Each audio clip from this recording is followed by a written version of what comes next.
Hey everyone, in this video, let's find out how you can cancel your Clarity Check subscription.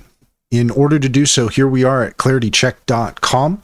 It is the reverse phone lookup checker.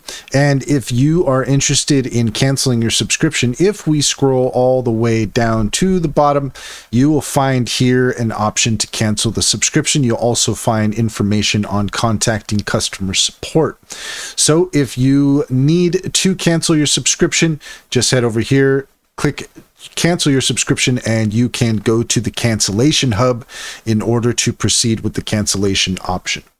And that's all there is to it. If you found this video helpful, please leave a comment and like and subscribe, and don't forget to set your notifications for more helpful tips. Also, if you take a look in the description, you'll find a link to our link tree. There you'll find our socials and our top AI recommendations, including Sintra. Sintra is a fantastic business strategy tool that gets to know you and your business, offering tailored insights to help you succeed. Check out our YouTube playlist all about Sintra and use our referral link to get 60% off your first month subscription. Finally, if you're interested in an online bank, check out Simply Financial. Use our referral link to get $50 to open an account, and if you refer your friends and family, you'll get $125 per referral. It's a great deal. Can personally vouch for it. Check to see if it's available in your area.